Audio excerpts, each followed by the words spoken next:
क्या क्या स्टेजेस होती हैं ऑटिज्म में। तो आपका बच्चा किसी भी दूसरे बच्चे के साथ कंधे से कंधा मिला के चल सकता है अगर माँ बाप बचपन से ही ध्यान रखते हैं, बिहेवियर्स नहीं आने देते हैं और अच्छे से उसको बड़ा करते हैं ऑटिज्म टेक्निक्स को लगा के। आपको अपना एफर्ट डालना होगा, वरना वो खराब होता जाएगा, बिगड़ता जाएगा बच्चे का ऑटिज्म। आप ऑटिज्म सीखो, बच्चे के साथ में काम करो।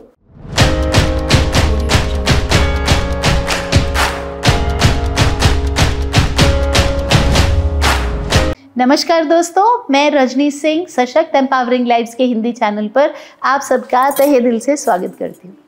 आप में से जो लोग नए हैं उनको बड़ा फटाफट से बता दूं, मेरा नाम रजनी है, मैं स्पेशल एजुकेटर हूँ। अब 18 साल हो गए काम करते हुए। 21 साल का मेरा बेटा है, वो ऑटिज्म स्पेक्ट्रम पर है और एक इंडिपेंडेंट एडल्ट है।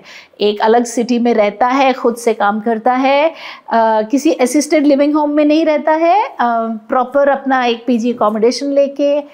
और उसके एग्जाम्पल से मैं ये कहना चाहती हूँ कि ऑटिज्म वर्केबल है, इसमें सब कुछ हो सकता है अगर आप टाइम से करें और सही तरीके से करें। 18,000 के ऊपर स्टूडेंट्स है और बहुत बड़ी कम्युनिटी है। तो चलिए फटाफट शुरू करते हैं। आज हम क्या बात करने वाले हैं?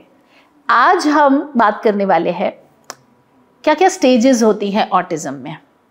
ऑटिज्म में कुल मिला के 5 स्टेजेस होती हैं। सबसे पहले आ जाती है बॉर्डरलाइन ऑटिज्म। बॉर्डरलाइन ऑटिज्म का मतलब है बिल्कुल जरा सा, एकदम मामूली सा, टच एंड गो जैसा। तो बच्चे की स्पीच थोड़ा देरी से आएगी पर आ जाएगी, उसको बोलने में थोड़ा बहुत दिक्कत आएगी, सेंटेंस बनाने में दिक्कत आएगी, पर वो करेगा। और यदि आप बॉर्डरलाइन ऑटिज्म पे हेल्प देते हैं ऑटिज्म स्पेसिफिक टीचिंग टेक्निक्स से, मतलब उसको ऑटिज्म के तरीके से सिखाते हैं खुद सीख के, तो आपका बच्चा किसी भी दूसरे बच्चे के साथ कंधे से कंधा मिला के चल सकता है अगर माँ बाप बचपन से ही ध्यान रखते हैं, बिहेवियर्स नहीं आने देते हैं और अच्छे से उसको बड़ा करते हैं ऑटिज्म टेक्निक्स को लगा के।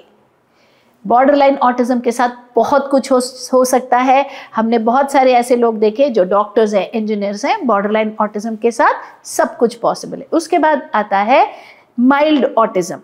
माइल्ड ऑटिज्म जिसमें कि मेरा बेटा भी इस कैटेगरी में था और अब वर्किंग प्रोफेशनल है, ग्रेजुएट है होटल मैनेजमेंट मुंबई यूनिवर्सिटी से करने के बाद अब जॉब कर रहा है। तो माइल्ड ऑटिज्म के अंदर से सारे सिम्टम्स वही है ऑटिज्म वाले। बोलेंगे देरी से, बच्चों के साथ नहीं खेलेंगे, बहुत पढ़ाई में बहुत फोकस नहीं लगा पाएंगे, बिहेवियर्स होंगे अगर आपने ढंग से ठीक नहीं किए। तो बॉर्डरलाइन ऑटिज्म वाले सारे सिम्टम्स है, लेकिन ये थोड़ा उससे थोड़ा इंटेंसिटी ज़्यादा होती है, थोड़ा पेरेंट को तकलीफ बॉर्डरलाइन से थोड़ी सी ज़्यादा होती है। बॉर्डरलाइन वाले के लिए और इजी होता है। तो यानी बॉर्डरलाइन वाला अगर एक कॉन्सेप्ट को 2 दिन में सीखेगा तो माइल्ड वाला शायद एक कॉन्सेप्ट को 1 हफ्ते या 2 हफ्ते में सीखेगा। इतना ही फर्क होता है, इससे ज़्यादा नहीं। सीख सब जाते हैं, बाकी बच्चों के साथ पढ़ाई कर सकते हैं, लेकिन बिना आपके हाथ पाँव मारे नहीं। ये मैं बार बार कह रही हूँ, क्योंकि माँ बाप कहते हैं अच्छा हमने तो सुना था रजनी को, कुछ किए बगैर हो जाएगा। नहीं होगा, है ना। आपको अपना एफर्ट डालना होगा, वरना वो खराब होता जाएगा, बिगड़ता जाएगा बच्चे का ऑटिज्म। उसके बाद आता है मॉडरेट। मॉडरेट ऑटिज्म में दिक्कत काफ़ी होती है, बच्चे के बोलने में काफ़ी दिक्कत होती है, लेकिन पूरी टेक्निक्स और स्ट्रैटेजी लगाने से इसको भी बहुत अच्छे से हैंडल किया जा सकता है। फेयरली 12 क्लास तक पढ़ना और आगे बहुत अच्छी एफर्ट मारेंगे तो कॉलेज में भी जा सकते हैं मॉडरेट ऑटिज्म वाले बच्चे। कुल मिला के अपनी लाइफ को इंडिपेंडेंटली जी सकते हैं। इसके बाद आता है सीवियर। सीवियर में अलग अलग कोमॉर्बिड कंडीशंस आ जाती है। उसका क्या मतलब होता है कोमॉर्बिड कंडीशन का, कि जैसे बच्चे को ऑटिज्म के साथ हियरिंग लॉस भी है, या एपिलेप्सी है, या फिर उसको एप्रेक्सिया है, मुंह की तकलीफ है। तो अगर कुछ और भी तकलीफें हैं जिसकी वजह से फिट्स आ जाते हैं, एपिलेप्सी जैसे मैंने कहा, उसकी वजह से क्या होता है कि आप जितना सिखाते हैं, ऐसे मानिए एक बकेट है जिसमें पानी भर रहे हैं और उसमें एक छेद है, तो आप भर रहे हैं और वो निकल रहा है। तो वहाँ पर सीवियर ऑटिज्म में बहुत एक्सट्रीम लेवल के रिजल्ट्स ला पाना ये थोड़ी दिक्कत होती है।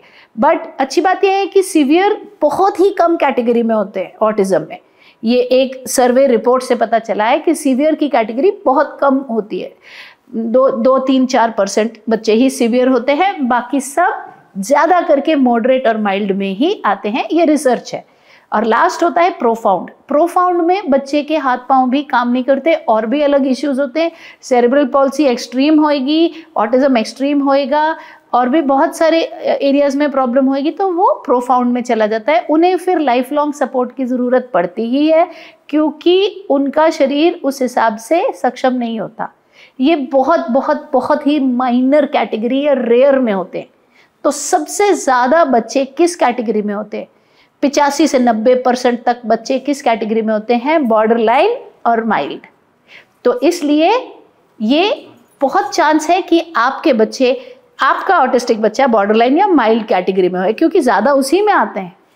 तो मेरी आपसे बस इतनी ही दरखास्त है, आप ऑटिज्म सीखो, बच्चे के साथ में काम करो। आउटसाइड एजेंसीज को हायर करना अच्छी बात है, बट खाली उन पर डिपेंड मत रह जाओ, क्योंकि खाली वो बाहर में काम करा के आपके बच्चे का उद्धार नहीं कर पाएंगे। आपको घर पे करना ही पड़ेगा, कोई और आपके पास चॉइस नहीं है। और जब आप ये सब कुछ लगा के काम करेंगे तो आपके बच्चे की जीत निश्चित है। अगर आपको ये वीडियो पसंद आई, लाइक कीजिए, शेयर कीजिए किसी ऐसे से जिसे ज़रूरत है, सब्सक्राइब कीजिए। और हम लाइव करते हैं शाम 7 से 7:30 बजे हर मंगलवार को यूट्यूब पे और इंस्टाग्राम पे। और मास्टर क्लास होती है, ऑटिज्म मास्टर क्लास होती है 7 से 9:30 बजे, या तो बृहस्पतिवार को या शुक्रवार को। सबके लिंक हमने डिस्क्रिप्शन में दिए हुए हैं, तो आप लिंक डिस्क्रिप्शन में जाके क्लिक कीजिए और सीखिए, हमसे जुड़िए। और याद रखिए, ऑटिज्म वर्केबल है। और हाँ, एक चीज़ और बता दूं, हम मुंबई में ऑफलाइन इवेंट कर रहे हैं 1 और 2 मार्च को।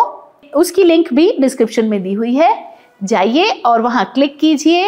ये 2 दिन हम आपसे मिलेंगे रूबरू, सामने आमने, और आपको आपके बच्चे के लिए, उसके हित के लिए आंसर्स बताएंगे, आपकी प्रॉब्लम्स को सॉल्व करेंगे। तो हम आपसे मिलेंगे 2 डे ऑफलाइन इवेंट में, सेमिनार में।